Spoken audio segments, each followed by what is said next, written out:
सोने और गहनों के अंतहीन पहाड़ों से टकराती टिमटिमाती मोमबत्तियों की रोशनी से घिरी डोलोरेस घबराहट में उस भव्य डाइनिंग टेबल पर उस प्रभावशाली व्यक्ति के सामने बैठ गई। जब वो अपनी स्थिति समझने की कोशिश कर रही थी तो उसके हाथ कांप रहे थे। वो दुनिया के सबसे अमीर आदमी बार्थोलोम्यू जे बर्जेस के सामने थी। वो 7 महान परिवारों में से एक के मुखिया के रूप में उसकी सार्वजनिक पहचान जानती थी, लेकिन वो उसकी असली छिपी हुई प्रकृति भी जानती थी। वो इंसान के रूप में छिपा हुआ एक राक्षस था। बार्थोलोम्यू ने उसकी तारीफ करके बातचीत शुरू की, ये कहते हुए कि उसके कौशल सच में प्रभावशाली थे। जब डोलोरेस ने हैरानी से ऊपर देखा तो उसने बताया कि उसने उसके निवेश के इतिहास की समीक्षा की है। उसने सिंडी वेंडी मर्चेंट ग्रुप में एक बड़ी रकम निवेश करने के उसके फैसले की ओर इशारा किया। इसे एक साहसिक फैसला बताया।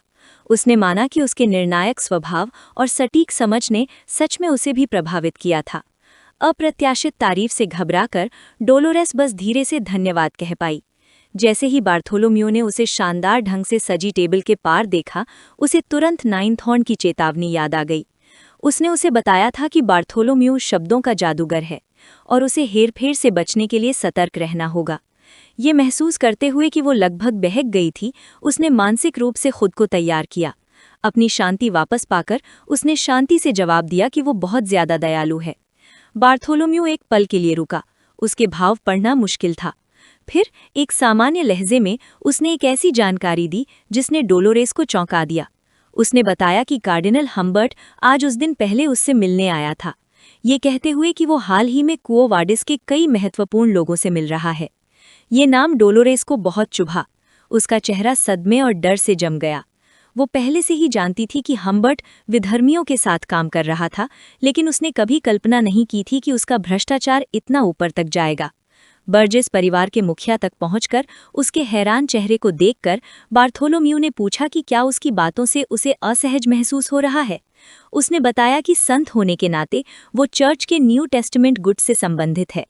उसने समझाया कि उसके ओल्ड टेस्टामेंट गुट के पादरियों के साथ गहरे संबंध है और कहा कि अगर वो इन राजनैतिक मतभेदों के कारण उससे दूरी बनाएगी तो ये शर्म की बात होगी। झूठी दोस्ती का दिखावा करते हुए हाथ बढ़ाते हुए उसने उसे हेरफेर करना जारी रखा। उसने दावा किया कि वो न्यू टेस्टामेंट गुट के साथ भी अच्छे संबंध रखना चाहता था, लेकिन उन्होंने बर्जुआ परिवार की दौलत को गलत तरीके से आंका और उन्हें अमानवीय और दुष्ट कहा। उसने तर्क दिया कि इसी वजह से उसके परिवार के अच्छे काम करने के तरीकों की सराहना नहीं की गई।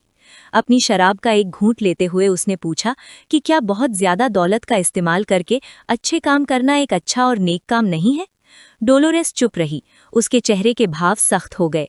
वो जानती थी कि एक राक्षस द्वारा बोले गए अच्छे का मतलब इंसानों की समझ से बहुत अलग था। उसकी चुप्पी से बार्थोलोम्यू भ्रमित हो गया। अचानक नाटक करने का समय खत्म हो गया था।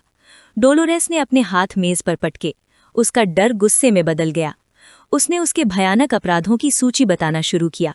राक्षस डेंटालियन के साथ उसका सौदा, जिसमें उसे अनाथों को खिलाना था, भोग विलास की व्यवस्था फैलाकर कुओ वाडिस को भ्रष्ट करना और पवित्र शहर पर कब्जा करने की कोशिश में फूट डालने के लिए विधर्मियों का समर्थन करना।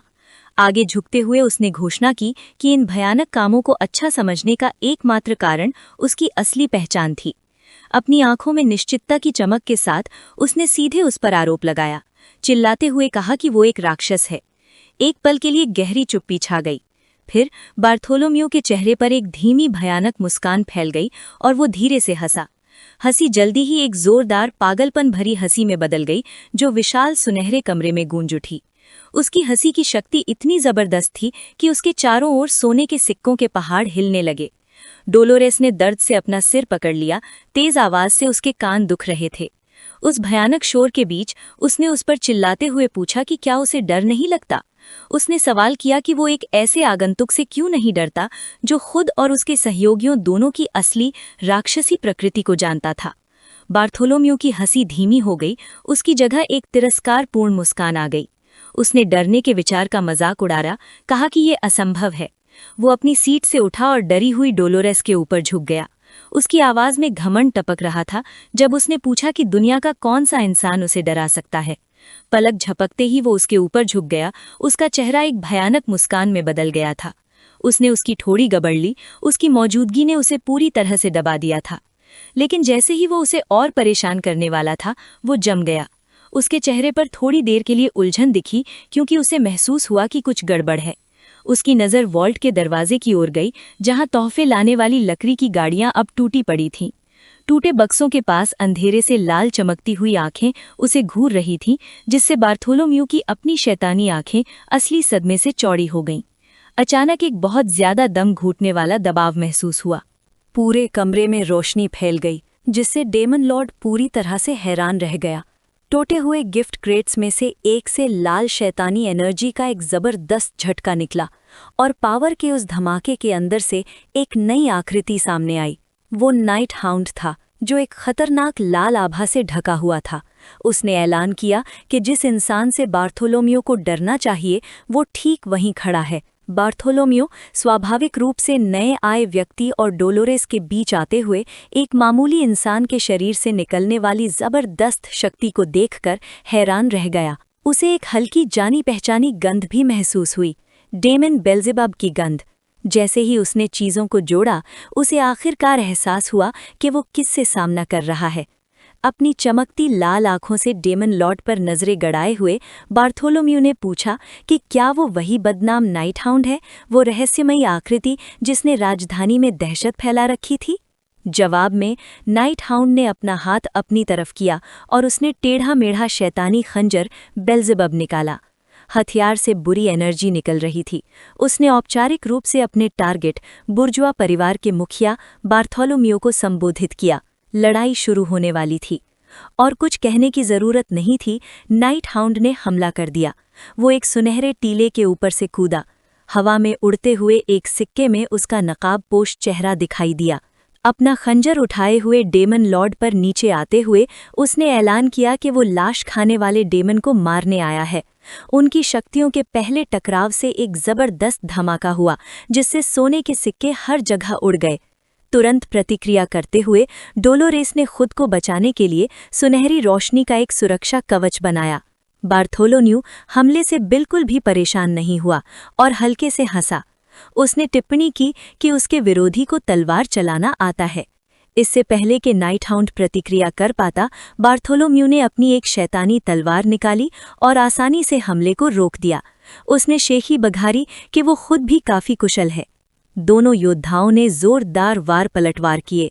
नाइट हाउंड ने अपनी लाल खंजर को अविश्वसनीय गति से घुमाया, लेकिन बार्थोलोम्यू ने हर वार को रोका, जिससे नाइट हाउंड को पीछे हटना पड़ा और अपनी रणनीति पर फिर से सोचना पड़ा। जैसे ही उसने बार्थोलोम्यू के हथियार को देखा, उसे एक चौंकाने वाला एहसास हुआ। उसने तलवार को पहचान लिया, एक ऐसी तलवार जो इतनी तेज थी कि स्टील को भी काट सकती थी, फिर भी इतनी भ्रष्ट करने वाली थी कि किसी भी चलाने वाले को तानाशाह बना देती। ये बास्कविल परिवार की मशहूर शैतानी तलवार थी, एक ऐसा हथियार जिसे सील करके रखा जाना था। वो मशहूर तलवार बालमंग। जलती हुई शैतानी तलवार को आसानी से पकड़े हुए बार्थोलोम्यू तैयार खड़ा था। नाइट हाउंड सिर्फ अविश्वास से देख रहा था। उसका दिमाग तेजी से चल रहा था, क्योंकि वो समझने की कोशिश कर रहा था कि इस शैतान के पास इतना शक्तिशाली और सुरक्षित हथियार कैसे हो सकता है।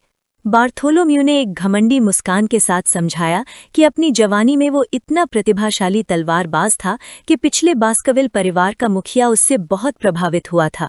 उसने दावा किया कि पिछले मुखिया ने उससे उसका शिष्य बनने की भीख मांगी थी और उसे मशहूर तलवार बालमंग भी तोहफे में दी थी। इस शेखी के साथ उसने ऐलान किया कि नाइट हाउंड का उससे लड़ने की हिम्मत करना सिर्फ उसकी बदकिस्मती थी। फिर वो आगे बढ़ा, सोने के ढेर के ऊपर से कूदकर हमला करने के लिए। नाइट हाउंड ने हमले का सामना किया, अपनी छोटी कटार से जलती हुई तलवार को रोका। इसके बाद वार पलटवार का जबरदस्त सिलसिला शुरू हुआ।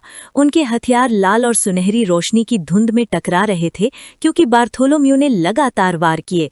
जैसे जैसे वो लड़ रहे थे, बार्थोलोम्यू का गुस्सा बढ़ता गया।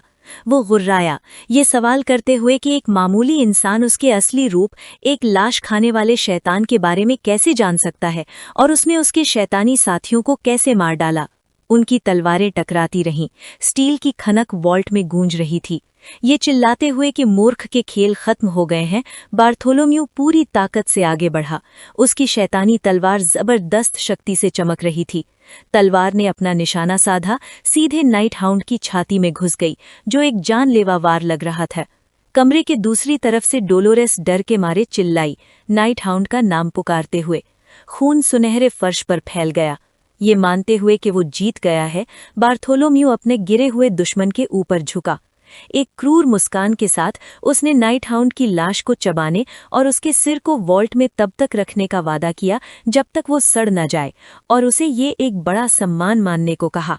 फिर उसने नाइट हाउंड के शरीर में फंसी तलवार की मूठ पकड़ी, उसे खत्म करने की तैयारी में। लेकिन जैसे ही वो आखिरी वार करने वाला था, एक शांत साफ आवाज हवा में गूंजी, उसे दयनीय कहते हुए। उस शब्द ने बार्थोलोम्यू को वहीं रोक दिया। उसके घमंडी चेहरे की जगह तुरंत अविश्वास का भाव आ गया। नाइट हाउंड, जो अभी भी तलवार से घायल था, उसने अपना अपमान जारी रखा। उसने कहा कि बार्थोलोम्यू न सिर्फ इतना घटिया तलवार इस्तेमाल करके जीतने के लिए दयनीय था, बल्कि पिछला बास्कविल मुखिया भी उतना ही दयनीय था, जिसने अपने परिवार का खजाना तोहफे में दे दिया था। जैसे ही वो बोला, उसके शरीर से लाल राक्षसी ऊर्जा का एक जबरदस्त प्रवाह निकला। उसकी आंखें एक नई और डरावनी शक्ति से चमक उठीं।